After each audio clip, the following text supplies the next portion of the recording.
চাচিরা 2 দিন পর গ্রাম ছেড়ে শহরে ফেরত আসবে। এসে যদি কিছু বলে তখন সব দোষটাই আমার উপরে পড়বে। তুই ভাইয়াকে বিশ্বাস করতে পারিস। ভাইয়ের সাথে এক ঘরে থাকলে তোকে তেমন কোনো সমস্যার সম্মুখীন হতে হবে না। ভাইয়ার ব্যবহার আচরণ ভালো, বিশ্বাস না হলে মিলিয়ে নিস। আমি চোখ বুজে বিশ্বাস করলাম সব কথা, কারণ সবটাই আমার জানা। মেহরাজ ভাই যে মেয়েদের প্রাপ্য সম্মানটা করেন তাও জানা। তাই আর কথা বাড়ালাম না, বসে থাকলাম মিহু আপুর পাশে। আপু আরো নানান রকম কথার আসর জমালেন। আমি সেই সব চুপচাপ শুনতে লাগলাম আর মনে মনে ভাবলাম, সৃষ্টিকর্তা যা কিছু নেন তার পরিবর্তে অবশ্যই কিছু ফেরত দেন। এই যেমন দাদির ভালোবাসা হারিয়ে ফেলার ভয় তটস্থ থাকা আমাকে আরো একটা ভালোবাসা ফেরত দিলেন, তা হলো মেহু আপু। এটুকু সময়ই মনে হলো কতটা ভালোবাসা উপহার দিলেন আমায়। আমি চোখ বুলিয়ে আপুর রুমটা দেখছিলাম। মুহূর্তে চোখে পড়লো দেয়ালে টাঙানো চারকোনা ফ্রেমে বাঁধানো একটা ছবি। ছবিটা আমাদেরই ছোটবেলার। আমি, মিথি, মেহু আপু, নাবিলা 4জনই উপস্থিত ছবিতে। মিথির তখন বোধহয় 2 বছর বয়স, আর আমি তখন 7 বছরের বালিকা। আমার কোলে কি সুন্দর মানিয়েছে মিথিকে। ফর্সা ধবধবে প্রাণবন্ত ছোট্ট মেয়ে। সেই ছোট্ট মিথিকে দেখে আমার মায়া হলো, কাছে টেনে চুমু খেতে ইচ্ছে হলো, কিন্তু সম্ভব হলো না। দীর্ঘশ্বাস ফেলে বললাম, এই ছবিটা কবে তুলেছিলে আপু? মিথিও তো আছে এখানে। আপু ছবিটার দিকে চাইলেন, বললেন, অনেক আগেকার ছবি, কবে তোলা হয়েছে তা তো মনে নেই। শৈশবের ছবি। জানি মৃত মানুষের ছবি রাখতে নেই, তবুও কেন জানি না ছবিটা আমার খুব প্রিয় আর ভালো লাগে বিধায় মিথি থাকা সত্ত্বেও ছবিটা টাঙ্গিয়ে রেখেছি। আমি হালকা হাসলাম। সত্যি প্রিয় মানুষদের ক্ষেত্রে অত নিয়ম কানুন মানতে মন চায় না। যেমন আমার কাছেও মিথির একটা সুন্দর ছবি বাঁধানো আছে, এখনো আছে ব্যাগের মধ্যে। আবার এই যেমন মেয়েদের কবরে যাওয়া নিষেধ সত্ত্বেও আমি মিথির কবরে যেতাম প্রায়শই, কথা বলতাম। দাদিও আমায় নিষেধ করতো না কখনো। হয়তোবা দাদিও এই নিয়ম কানুনের বেড়া জালে নিজের আবেগ অনুভূতিকে মুছে দিতে পারতো না। 2-4 বার দাদিকেও আমি দাদার কবরে খুব ভোরবেলা দেখতে পেয়েছিলাম। মানুষ জাতি সত্যিই কত অদ্ভুত। বিবেকবানরাও অনুভূতি দমাতে পারে না, আবেগ লুকোতে পারে না।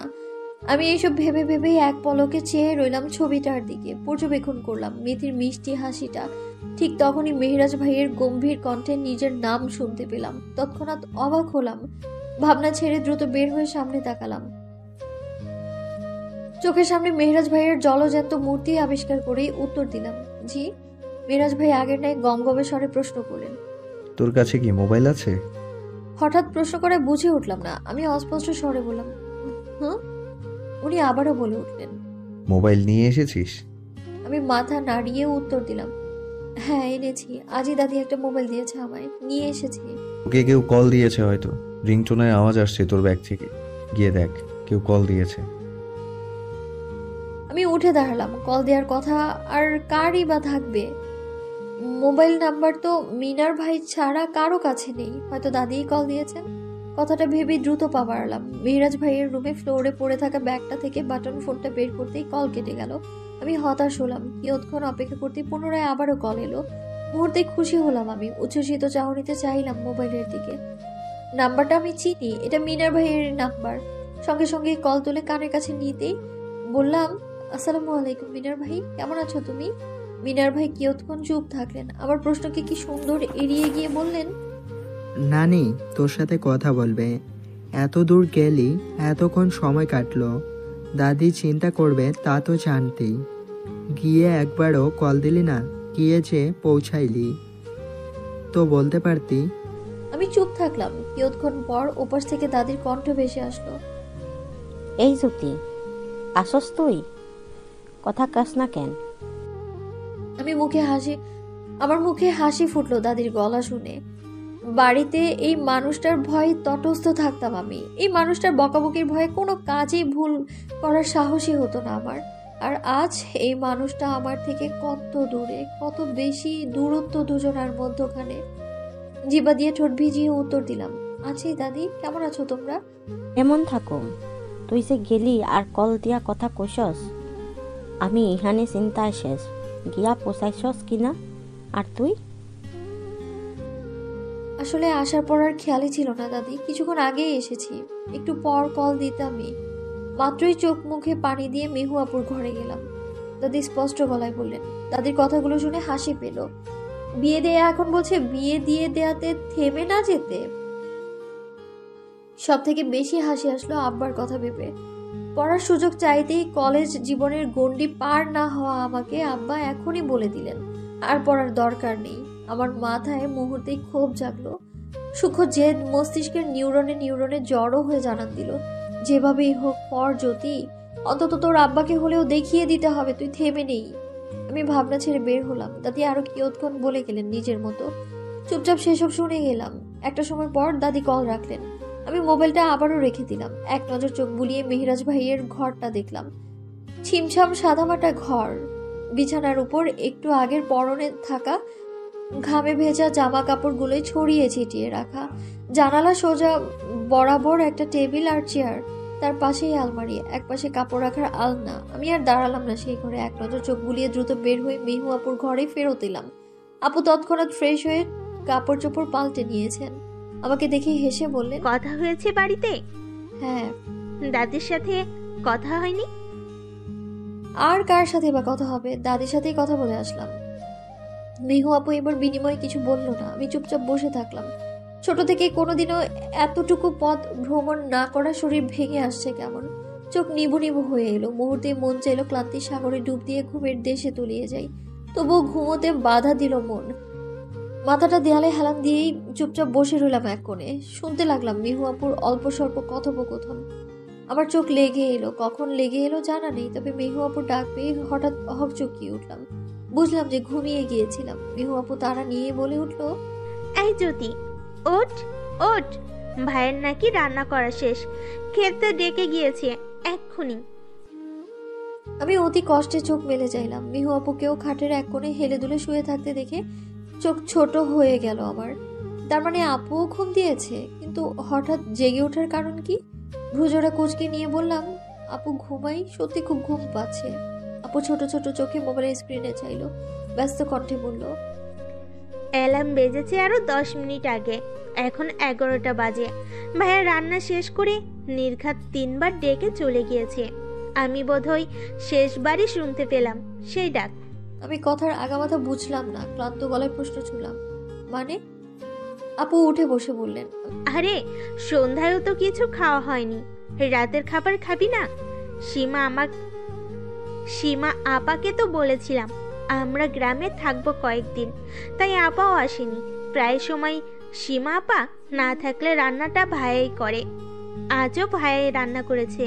তখন তোকে কল আসার কথা বলে রান্না করতে রান্নাঘরে ঢুকলো, তো এখন রান্না শেষ করে ডেকে গেল। আমি হতবিহ্বল চোখে চেয়ে থাকলাম। মেহরাজ ভাইয়ের রাগ রাগ চোখ আর জেদ জেদ চেহারায় কখনো মনেই হয়নি উনি রান্নাও করতে পারেন। আচ্ছা, এত দূর ভ্রমণ করে উনি ক্লান্ত হননি? আমার যেমন শরীর ভেঙে আসছে, ওনারও কি একই অবস্থা না? তবু রান্না করতে লেগে গেলেন। মেহু আপুর কথা আসলেই সত্যি, সত্যি উনি দায়িত্ববান। আমি চুপচাপ সব ভাবলাম এসব। মুহূর্তেই অন্য চিন্তা মাথায় আসলো। ঘুমে বেঘোর থাকা আমি ঠিক কোন অবস্থায় ছিলাম যখন মেহরাজ ভাই ডেকে গেল? এতটা ঘুমে বেঘোর ছিলাম যে ডেকে যাওয়ার পরেও আমি ঘুমিয়ে আছি। আমার অস্বস্তি হলো, তবুও নিজেকে স্থির করলাম। কপালে আসা অগোছালো চুল কানে গুজে হঠাৎ সোজা হয়ে বসে উঠলাম। চোখে মুখে পানি দিয়ে এসে ঠাই আবারও বসতেই মেহরাজ ভাই রুমে আসলেন। মিহু আপু তখন ওয়াশরুমে। আমি একবার ওনার দিকে তাকিয়ে নজর সরাতেই উনি বলে উঠলেন, মেহু কোথায়? বেলকনিতে? আমি গলা ঝাড়লাম, পরিষ্কার গলায় উত্তর দিলাম, না, মেহু আপু তো ওয়াশরুমে। মেহরাজ ভাই চুপ থাকলেন। কিয়ৎক্ষণ দাঁড়িয়ে থেকে কিছু না বলে চলে গেলেন। আমি মিনমিনে চোখে চেয়ে থাকলাম। কিয়ৎক্ষণ পর মেহু আপু বের হয়ে টেনে নিয়ে আসলো বাইরে। খাবার টেবিলে চেয়ার টেনে বসাতেই আমি অবাক হয়ে চাইলাম। টেবিলের উপর পাশে মেহরাজ ভাই টান টান মুখ নিয়ে বসে থাকলেন, কপালে ভাঁজ। আমি তাকালাম না আর। মেহু আপু খাবার বেড়ে প্লেটে রাখতে ব্যস্ত হলেন। তখনই মেহরাজ ভাই কাট কাট গলায় বলে উঠল, জ্যোতি, তোর বই খাতা সব আলাদা ব্যাগে আছে, গ্যাপ দিস না।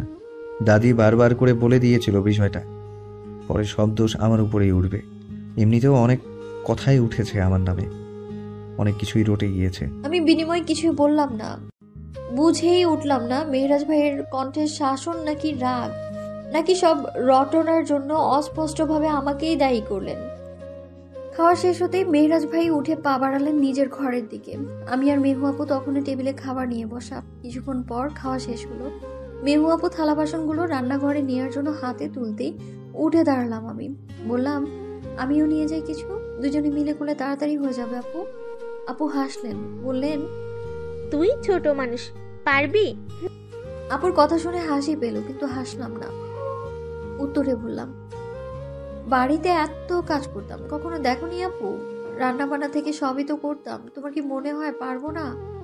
আপু মাথা নাড়িয়ে বলল, না না, তেমন নয়, এত দূর জার্নি হলো, ক্লান্ত না তুই? তাই বললাম।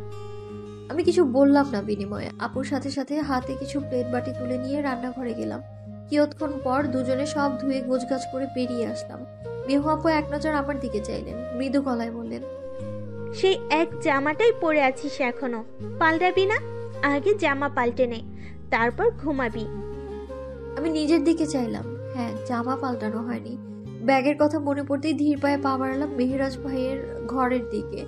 দরজার সামনে উকি দিয়ে দেখলাম উনি আছেন কিনা। পরক্ষণেই ওনাকে রুমের কোথাও না দেখে স্বস্তি মিলল আমার, কিন্তু সেই স্বস্তি বেশিক্ষণ টিকলো না। দরজার ওপাশে পা এগিয়ে ব্যাগটা হাতে নিতেই মেহরাজ ভাইয়ের গমগমে স্বর কানে এলো। জ্যোতি শোন। আমার পা জোড়া থেমে গেল তৎক্ষণাৎ। পেছন ফিরে না তাকিয়ে বলে ফেললাম, জি বলুন। মেহরাজ ভাই হালকা কাশলেন, কিয়ৎক্ষণ চুপ থেকে বলে উঠলেন, এই পরিবেশে মানিয়ে নিতে কষ্ট হবে তোর? তুই যদি চাস তো আবারও ফিরে যেতে পারিস বাড়িতে। তখনও এই কথাটাই জিজ্ঞেস করেছিলাম, উত্তর দিসনি। উত্তরটা জানা দরকার। আমি ঘাড় ঘুরিয়ে চাইলাম মেহরাজ ভাইয়ের দিকে। চোখ মুখ থমথমে, কেমন যেন গম্ভীর ভাব। শুধু যে এখনই তেমন না, ওনার চোখ মুখ প্রায় সময় গম্ভীর থাকে, কথাবার্তাও বলে খুব কম। আর এই স্বল্পভাষী গম্ভীর মানুষটাকেই প্রেমের প্রথম জোয়ারের উপস্থিতিতে ভালো লেগে গেল আমার। কিশোরী বয়সে প্রেমের মানে বুঝতেই আমি বুঝে উঠলাম ওনাকে, এই মেহরাজ ভাইকেই, ওনার এই গম্ভীর ব্যক্তিত্বকেই। আর এই ব্যক্তিত্বের সামনে আমি নড়বড়ে অনুভব করতাম পূর্বে। সামনের মানুষটার সামনে নুয়ে গিয়ে দুর্বলতা প্রকাশ পাওয়ার ভয়ে সবসময় এড়িয়ে চলার চেষ্টা চালাতাম, কিন্তু আজ আর সেই অনুভূতি কাজ করলো না। অদ্ভুতভাবে টের পেলাম আজ এই ক্ষণে মেহরাজ ভাইয়ের সামনে আমি আর নড়বড়ে অনুভব করছি না, বরং ভেতরটা প্রখরভাবে কঠোর অনুভব করলাম। জিবা দিয়ে ঠোঁট ভিজিয়ে উত্তর দিলাম, আপনার যদি অসুবিধা হয় বলে দিবেন, দাদিকে বললে দাদি এসে নিয়ে যাবে আমায়। মেহরাজ ভাই ভ্রু কুঁচকালেন, বললেন, তুই কি ঘুরে ফিরে দোষটা আমাকেই দিতে চাইলি? আপনাকে দোষ দিব সেই যোগ্যতা আছে আমার? তাহলে আমার অসুবিধার কথা আসলো কেন? আমি তাচ্ছিল্য নিয়ে হাসলাম, বললাম, ভেবে দেখুন, অসুবিধাটা আমার থেকে আপনারই বেশি হবে কিন্তু। তাই বললাম। মেহরাজ ভাই বিরক্তি নিয়েই বললেন, অপ্রয়োজনীয় কথা। আমি তোর কাছে যা জানতে চেয়েছি তার উত্তর দিচ্ছি। আমি চুপ থাকলাম কিছুক্ষণ, তারপর এক নজর তাকিয়ে বললাম, এখানে আসার পর আবারও গ্রামের বাড়িতে ফেরত যাওয়াটা হাস্যকর থাকে না মেহরাজ ভাই? আপনি নামক পুরুষটার সাথেই তো জড়িয়ে ছোট থেকে বড় সবার মুখে আমার নামে অপমানজনিত কথাবার্তা সয়ে এসেছি। এখন ফেরত গিয়ে ঠাট্টা কিংবা উপহাসও সয়ে নিতে পারবো, আমার পক্ষে কিছুই কঠিন নয়। এবার বাকিটা আপনার উপর। আমার খেয়াল হয়নি যে এখান থেকে ফেরত গেলে মানুষ উপহাস করবে। কথাটা তাহলে বলতাম না। ভেবেছি তোর পড়ালেখা কিংবা মানিয়ে নেওয়াতে ক্ষতি হবে, তাই বলেছি। বিনিময়ে আমি উত্তর দিলাম না। মাথা নাড়িয়ে চলে আসতে নিতেই মেহরাজ ভাই আবারও প্রশ্ন ছুড়লেন, তুই কিসে পড়িস? আমি চমকে পেছন ফিরে চাইলাম। আমি কিসে পড়ি এইটুকু জানার ওনার জানা নেই? মেহরাজ ভাইয়া গ্রামের বাড়ি ছেড়ে এসেছে প্রায় 10 বছর। 10 বছর পর কি শুধু আমার নামটাই উনি মনে রেখেছেন? বয়স, কোন ক্লাসে পড়ি কিছুই জানেন না? অবশ্য জানার কথাও না। ওনার কাছে কি আমি অতটা গুরুত্বপূর্ণ ছিলাম নাকি যে উনি আমার খোঁজ নিবেন, সবকিছু জানবেন? তবু গ্রামে যখন যেতেন দাদির মুখে তো প্রায়শই আমার কথা শুনতেন, তাও জানেন না? হয়তো এক কানে শুনে অন্য কানে ঝেড়ে ফেলেছেন। কি দরকার অত মনে রাখার? অথচ এই মানুষটার সব কিছুই আমি সুদূর দূরে থেকেও জেনে নিতাম। আড়ালে কিংবা সামনে যখনই ওনার সম্বন্ধে যা জেনেছি সব মনে রেখেছি। আমার অবশ্য কষ্ট হলো না এইসব ভেবে। গলা ঝেড়ে উত্তর দিলাম, দ্বাদশ শ্রেণী, সামনেই টেস্ট পরীক্ষা, এরপর বোর্ড পরীক্ষা। তাই বোধহয় দাদি বারবার আপনাকে বলেছে পড়ালেখার বিষয়টা। মেহরাজ ভাই চাইলেন মুখ তুলে, মাথা নেড়ে বললেন, হয়তো। ভালো করে মন দিয়ে পড়বি। নাবিলার সাথেই তো, তাই না? আমি মাথা নাড়িয়ে হ্যাঁ বললাম। উনি ফের প্রশ্ন ছুড়লেন। সায়েন্স না? আমি আবারও মাথা নাড়িয়ে হ্যাঁ বললাম। উনি ছোট্ট শ্বাস ফেলে বলে উঠলেন, টেবিলের কোনায় বড় সড়ো ব্যাগটা তোর বইয়ের। বই, টেবিল, চেয়ার সব আছে। কাল থেকে পড়া শুরু করে দিস। আমি মিনমিনে চোখে চাইলাম তার দিকে, ইতস্তত বোধ করে বলেই ফেললাম, এইখানে মানে এই ঘরে?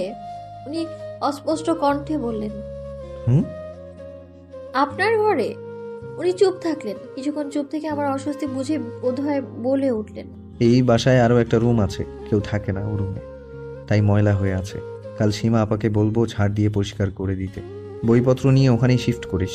আপাতত মেহুর সাথে মানিয়ে নিস। আমি মাথা নাড়লাম। তারপরে দ্রুত কাপড়ে ব্যাগটা নিয়ে বেরিয়ে আসলাম। মাথার ভেতর ভাবনারা ডানা মেলল। মেহরাজ ভাইয়ের আমার বিষয়ে জানার এত দরকার কিসের? আমার বিষয়ে আগ্রহ নিয়ে প্রশ্নই বা কেন করলেন? কোন ক্লাসে পড়ি, কিসে পড়ি, এত কিছু জানার কি প্রয়োজন তার? পর মুহূর্তেই মস্তিষ্ক জানান দিল, এটা কেবল এবং কেবলই তার দায়িত্ব, এছাড়া আর কিচ্ছু নয়। আমার মন অবশ্যই এর থেকে বেশি কিছু প্রত্যাশা করলোও না। কেনই বা করবে? সকাল হলো। মেহুয়াপুর ঘরের জানালা দিয়ে স্বচ্ছ আলো ঘরে প্রবেশ করে তারই জানান দিল। আমি তৎক্ষণাৎ ঘুম ছেড়ে উঠলাম। পরনের ওড়নাটা দিয়ে মাথার ঘুমটা টেনেই জানালার কাছে গিয়ে দাঁড়ালাম। সঙ্গে সঙ্গে চোখে পড়লো অপর প্রান্তের ব্যস্ত নগরী। এই ভোরবেলায়ও শহুরের রাস্তা ফাঁকা নেই। গাড়ির পর গাড়ি জমে আছে ছাইরাঙা রাস্তাটাতে। অদূরে মানুষের চলাচল চোখে পড়লো। আমি স্থির চোখে তাকিয়ে তাকিয়ে সেসব দেখতে লাগলাম। মুহূর্তেই এই ভীষণ ব্যস্ত শহরে নিজেকে খুব একা বোধ করলাম। বাড়িতে থাকলে দাদি নির্ঘাত ভোরে ভোরেই ঘুম থেকে ঠেলে ঠুলে উঠিয়ে নামাজ পড়তে ডাকতো, কিংবা উনুনে আগুন জ্বালিয়ে চা বানানোর জন্য কথা শোনাতো, কিংবা ঘর ঝাড়ু দেওয়ার জন্য কঠিন গলায় কয়েকবার বকা দিয়ে বসতো। সেই কঠোর দাদিকেই আজ আমার খুব করে মনে পড়ছে। সেই কঠোর দাদিকে ছাড়াই আমি একাকিত্বের সাগরে ডুবে যাচ্ছি আজ। আচ্ছা, দাদি এখন কি করছে? আমাকে কি মনে পড়ছে দাদির? কে জানে। দীর্ঘশ্বাস ফেলে রুম ছেড়ে বের হলাম আমি। সব নিশ্চুপ। মেহরাজ ভাই কিংবা মেহু আপু কেউ ঘুম ছেড়ে ওঠেনি। হয়তো এত সকালে ঘুম থেকে ওঠেও না ওনারা। আমি কিয়ৎক্ষণ পায়চারি করে সদর দরজা মেলে সিঁড়ি বেয়ে উপরে উঠলাম। মিনিট পাঁচের মধ্যেই প্রশস্ত ছাদ চোখে পড়লো। খসখসে মেঝেতে পা ফেলেই ছাদের কার্নিশে গিয়ে দাঁড়ালাম। চোখ বুলিয়ে দেখতেই চোখে পড়লো ছাদের এক কোণে ফুলের অনেকগুলো গাছ, হরেক রকম ফুল। গোলাপ, গাঁদা সহ কাঠ গোলাপও আছে। কে লাগিয়েছে? নাবিলা, সামান্তা আপু, নাকি মেহু আপু, নাকি নাবিলার বড় বোন নাফিসা আপু? উত্তর না পেয়ে পাশ ফিরে চাইতেই দেখতে পেলাম 50 ফাতেমা আন্টিকে। কাল রাতে মেহু আপু বলেছিল ওনার নাম। আমি ওনাকে দেখে কি বলবো বুঝে না উঠলেও উনি ঝটপট করে বলে উঠলেন, এ কি, এত তাড়াতাড়ি ঘুম ছেড়ে উঠে গেলে? তোমার অভ্যাস আছে বুঝি এত ভোরে ওঠার? আমি মাথা নাড়িয়ে উত্তর দিলাম, হ্যাঁ। উনি হাসলেন। বিনিময়ে আবারও প্রশ্ন ছুড়ে জিজ্ঞেস করলেন, তা তোমাদের বিয়েটা কোথায় হলো, কিভাবে হলো? আগে থেকেই সম্পর্ক ছিল? ভদ্রমহিলার অতি আগ্রহ আর কৌতূহল দেখে অবাক হয়ে চাইলাম আমি। বললাম, না, আগে থেকে সম্পর্ক ছিল না। তবে এভাবে হুট করে বিয়ে হলো যে? পারিবারিকভাবে বিয়ে হলে তো আমরাও জানতে পারতাম। এদিকে বলছো প্রেমের বিয়েও নয়। ভদ্রমহিলাকে উত্তরে বলার জন্য কিছুই খুঁজে পেলাম না আমি। মস্তিষ্ক ফাঁকা বোধ করলাম। চুপচাপ দাঁড়িয়ে থাকতেই ভদ্রমহিলা আবারও বলে উঠল, নীরবতার উত্তর কি ইতিবাচকই ধরে নিব? আমি আগে কি ভাবতাম জানো? ভাবতাম মেহেরাজ আর সামান্তার মাঝে প্রেম আছে। দুইজনকেই দেখতাম ছাদে আড্ডা দিত। সামান্তা ওর ফুলের বাগানে যত্ন করার সময় মেহেরাজও দাঁড়িয়ে দাঁড়িয়ে দেখত, কখনো ফুল ছিঁড়ে হাতে দিত।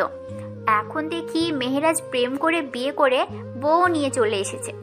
সত্যি, তখন কি না কি ভেবেছি আমি, এখন হাসি পাচ্ছে এসব ভেবে। ভদ্রমহিলাকে বলা হলো না ওনার তখনকার ভাবনাই সঠিক ছিল আর এখনকার ভাবনা মিথ্যে। শুধু হালকা হাসার চেষ্টা করলাম আমি। পরপর সেই স্থান ছেড়ে পা বাড়ালাম। এমন মানুষদের সামনে থাকলে ভয়ে ভয়ে থাকতে হয়, কি না কি জিজ্ঞেস করে বসে।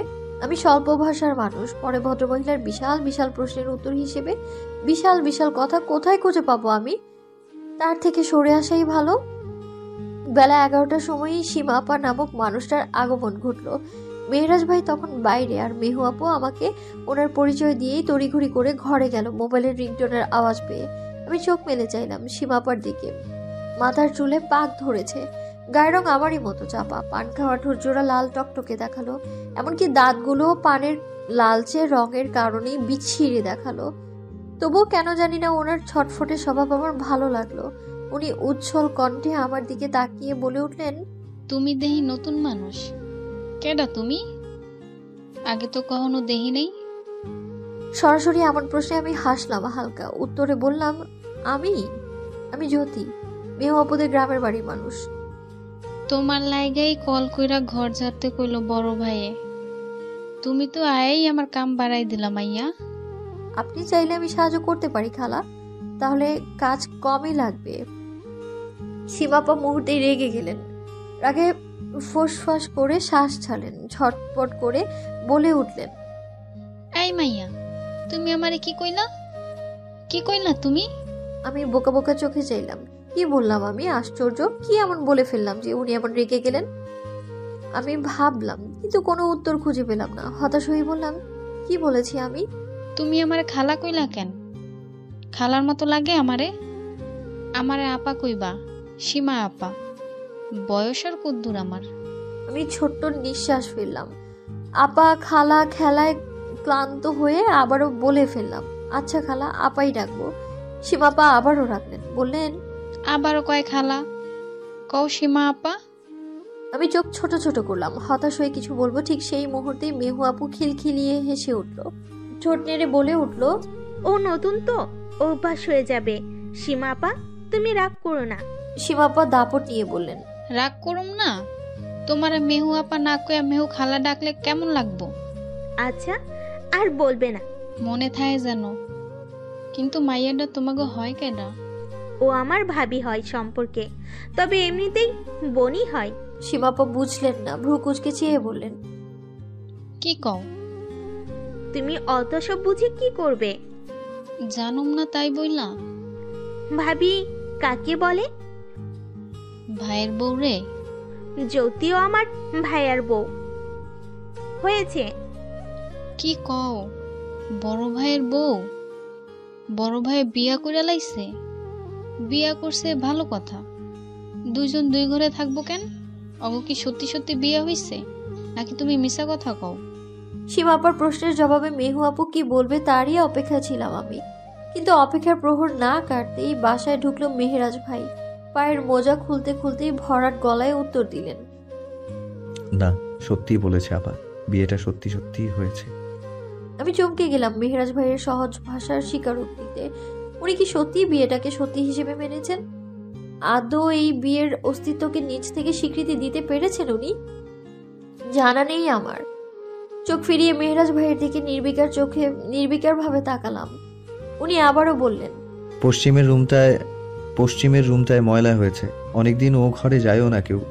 ধুলো ময়লায় বোধহয় ও ঘরের অবস্থা বিচ্ছিরি রকম হয়েছে, তাই একটু পরিষ্কার করে দিতে বলেছি আপা।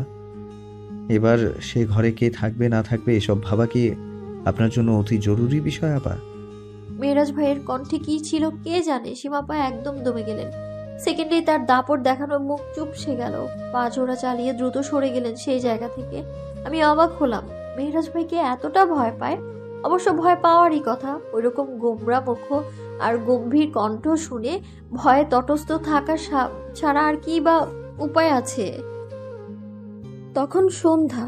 কিয়ৎক্ষণ আগেই সামান্তা আপুরা আর নাবিলারা সবাই বাসায় ফিরেছেন। বেলকনিতে বসে সেই সবই বলাবলি করছিল মেহু আপু। হঠাৎই বার কয়েক কলিং বেলের আওয়াজ পেয়েই আমি আর মেহু আপু ছুটে গেলাম। আমরা পৌঁছানোর আগেই সেখানে উপস্থিত হলেন মেহেরাজ ভাই। এতক্ষণ ঘরেই ছিলেন উনি। বোধহয় এতবার কলিং বেলের আওয়াজ হওয়াতেই এগিয়ে এসে দরজাটা খুললেন। মুহূর্তে চোখে পড়ল এক বিধ্বস্ত রমণীকে। রমণীটি আর কেউ নয়, সামান্তা আপু। ওনার লম্বা চুলগুলো এলোমেলো হয়ে পড়ে রইল মুখে। ফর্সা মলিন মুখ দেখালো তার, ফোলা চোখ জোড়া ও নিভু নিভু। আমি এক নজর তাকিয়ে কষ্ট অনুভব করলাম। হৃদয় অপরাধ বোধের অস্তিত্ব উপস্থিত হয়ে জানান দিল, আমিই অপরাধী। দরজায় দাঁড়িয়ে থাকা মেয়েটির এই অবস্থার জন্য আমিই দায়ী। আমার জন্যই আজ তারা 1 থেকে 2 হলো। আমার জন্যই দুটো মানুষের মিল হওয়ার কথা থাকলেও তাদের মিল হলো না। অনুশোচনায় দগ্ধ হলাম আমি, তবে তা প্রকাশ করতে পারলাম না। আমি বরাবরই দাদির মতোই, বাস্তবে কোনো অনুভূতি প্রকাশ করতে পারি না আমি, না ভালো লাগা, না ভালোবাসা, আর না অনুশোচনা। কিন্তু ডায়েরির পাতা হলে তা আলাদা, সেখানে নিজের সমস্তটা উজাড় করে দিতে পারি। বোধহয় এই কারণেই ডায়েরিতে মেহেরাজ ভাই সম্পর্কিত অনুভূতি জেনে রেগে গিয়েছিলেন মেহেরাজ ভাই। ছোট্ট শ্বাস ফেললাম, ভাবনা ছেড়ে বের হয়ে চোখ জোড়ার দৃষ্টি স্থির রেখে কেবল তাকিয়ে থাকলাম। সামান্তাপু ঘরে ঢুকলেন না। মেহেরাজ ভাইয়ের দিকে হতবিহ্বল চাহনিতে কয়েক সেকেন্ড তাকিয়ে থেকেই ঝট করে নজর সরালেন। অন্যদিকে তাকিয়ে নিখুঁতভাবে উপেক্ষা করলেন মেহেরাজ ভাইকে। মেহু আপুর উদ্দেশ্যে বলে উঠলেন, মেহু আপু, আম্মু সবার জন্য রান্না বসিয়েছে। আজ রাতের জন্য আর রান্না করতে বলো না সীমা আপাকে। আম্মু সবাইকে খেতে বলেছে বাসায়। সামান্তাপু ওনার বাবা মায়ের একমাত্র মেয়ে, ছোটবেলা থেকে শহরে বড় হয়েছেন। আদব কায়দা, কথাবার্তা, শিক্ষা সবকিছুতেই আমার থেকে এগিয়ে, এমনকি রূপ কিংবা সৌন্দর্যের দিক দিয়েও। সেই হিসেবে আমি বড্ড অযোগ্যই মেহেরাজ ভাইয়ের জন্য। অনেকটা বাদরের গলায় মুক্তোর মালা প্রবাদটার মতোই বোধ হলো এই অবস্থাটা। আমার নিজের উপর অভিমান হলো। এভাবে যোগ্যতা ছাড়া অন্য একজনের গলায় বোঝা স্বরূপ ঝুলে পড়া বোধহয় একদমই উচিত হয়নি আমার। অন্তত যোগ্য মানুষটাকে যোগ্য কেউই পেত, সুখে থাকতো। দিন শেষে কি আমায় অযোগ্য বিশেষণটা বয়ে বেড়াতে হতো তাহলে?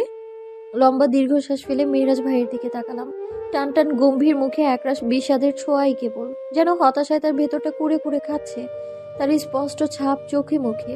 এটা অবশ্য অস্বাভাবিক নয়। এত বছরের প্রেম, এত বছরের মনের মানুষ ছাড়া ছেড়ে আসা কি এতটাই সহজ? কষ্ট হবে না? হবে তো। আমি খুঁটিয়ে খুঁটিয়ে দেখতে লাগলাম মেহেরাজ ভাইয়ের মুখ চাহনি। চোখ জোড়ায় হয়তো প্রেয়সীর জন্য অভিমানও খেলা করলো। বোধ হয় সেই জন্যই চোখ জোড়া রক্তিম দেখালো। মেহেরাজ ভাই মুহূর্তেই নীরবে প্রস্থান করলেন সেই স্থান থেকে। হয়তো সামান্তাপুর মুখোমুখি দাঁড়ানোর সাহসটা টিকিয়ে রাখতে পারলেন না। দীর্ঘশ্বাস ফেলে সামনে তাকালাম। মেহু আপু এগিয়ে উত্তর দিলেন, আজই তো ফিরল সবাই, এত দূর থেকে এসে এখন আবার সবার জন্য রান্নার প্রয়োজন কি? চাচির ওপর দিয়ে ধকল যাবে না? আম্মু পারবে সামলাতে, তোমরা বাসায় এসো রাতে। আচ্ছা, আমি বরং রাতে আবার ডেকে যাব। হ্যাঁ, নাবিলাদের বলে আসি গিয়ে। তোমাকে বলা হলো না তাই তুমি এসো জ্যোতি, আম্মু তোমার কথা বিশেষ করে বলেছে। আমি মাথা নাড়লাম, হালকা গলায় জবাব দিলাম, হ্যাঁ যাব। সামান্তাপু আর দাঁড়ালেন না, দ্রুত পায়ে সিঁড়ি বেয়ে উপরে গেলেন। আমি নির্বিকারভাবে চেয়ে থাকলাম সেই দিক পানে। একটা মানুষের কতটা পরিবর্তন সবার মুখে শুনে এসেছি। এই সামান্তাপু নাকি খুবই চঞ্চল, খুবই হাসি খুশি। আজ আমি তার মুখে এক ফোঁটাও হাসির রেশ দেখলাম না, একটুও চঞ্চলতা দেখলাম না। সব কি আমিই কেড়ে নিলাম? রাত 8টার দিকে হঠাৎই বাসায় এক অপরিচিত যুবকের আগমন ঘটলো। তখন বাসায় আমি আর মেহু আপুই ছিলাম। আমি এই যুবককে চিনি না, জানি না, তবে মেহু আপুর ভাবমূর্তি বদলালো। দরজা খুলে এই যুবককে দেখেই ঝটপট নিজের ঘরে গিয়ে দরজা আটকালেন আপু। হতভম্ব হয়ে চেয়ে রইলাম। কি আশ্চর্য, এই ছেলেটাকে আপুই বা হঠাৎ এমন করলো কেন? কি বলবো আমি বুঝে উঠলাম না। অপরিচিত ছেলেটি মাথার চুলে হাত নাড়িয়ে প্রশ্ন করলো, তুমি জ্যোতি? আমি অবাক হলাম, এই লোক আমায় চেনে কি করে? চেনার তো কথা নয়। চোখ ছোট ছোট করে তাকিয়ে থাকতেই লোকটি আবারও বলল, বাসায় ঢুকবো নাকি এভাবেই দাঁড়িয়ে থাকবো? আমি বুঝলাম না কি বলা উচিত। অপরিচিত ছেলে মানুষ, আর বাসায় আমরা দুটো মেয়ে মানুষ, ওনাকে কি বাসায় আসতে বলা উচিত? আমি বোকা বোকা চাহনিতে তাকিয়ে থাকলাম। উনি হাসলেন, আবারও বললেন, আমি সাইদ, মেহেরাজের কাছের বন্ধু, আজ থেকে তোমার টিউটরও। তুমি আমায় সাইদ ভাইয়া বলে ডাকতে পারো। আরও পরিচয় লাগবে কি? অবশ্য ভবিষ্যতে আরও পরিচয় দিতে পারবো, তবে তার জন্য অপেক্ষা করতে হবে। আমি তখনও নির্বিকার চেয়ে থাকলাম। কি বলা উচিত মাথায় এলো না। কিয়ৎক্ষণ চুপ থেকেই বললাম, আসুন। কথাটা বলে এই দিক ওই দিক চাইলাম। মেহু আপু এখনো ঘরের ভেতরে। সাইদ ভাই নামক লোকটিকে বসার ঘরে বসতে বলেই ধীর পায়ে মেহু আপুর ঘরের সামনে গেলাম। দরজায় টোকা দিয়ে বললাম, আপু, মেহু আপু, ঠিক আছো তুমি? মেহু আপু কিয়ৎক্ষণ সময় নিলেন, তারপর একদম ঠিকঠাক ভাবে ঘর ছেড়ে বের হলেন। তবুও চোখ মুখ অস্থির দেখালো। আমি বুঝলাম আপু কেঁদেছেন, কিন্তু কেন? লোকটাকে দেখে কাঁদার কি আছে বুঝলাম না আমি। আপু ঠোঁট চওড়া করে বলে উঠলেন, উনি সাইদ ভাইয়া, ভাইয়ের বন্ধু। সপ্তাহে 3 দিন রাত 8টায় পড়াবে তোকে। মাত্রই কল করে ভাইয়া জানালো বিষয়টা। তোর পড়ার টেবিল গোছানো হয়েছে নাকি বইগুলো এখনো বড়সড় ব্যাগটার ভেতরেই? আমি ছোট্ট শ্বাস ফেললাম। দাদি, মেহরাজ ভাই সকলেই পড়ালেখায় গ্যাপ না দিতে বললেও আমি আজ সারাদিন বই ছুঁয়েও দেখিনি। এমনকি বইগুলো ব্যাগ থেকে বেরও করা হয়নি। দুপুর পর্যন্ত ওই ঘরটা ঝাড়গোছ করতে করতেই কেটেছে। তারপরে সময়টা মেহু আপুর সাথেই কেটেছে। এত কিছুর মাঝে এত বই টইয়ের কথা মাথাতেই এলো না। ছোট ছোট চোখে তাকিয়ে বললাম, শুধু রুমটাই গোছানো হয়েছে আপু, বইপত্র কিছুই এখনো ব্যাগ থেকে বের করা হয়নি।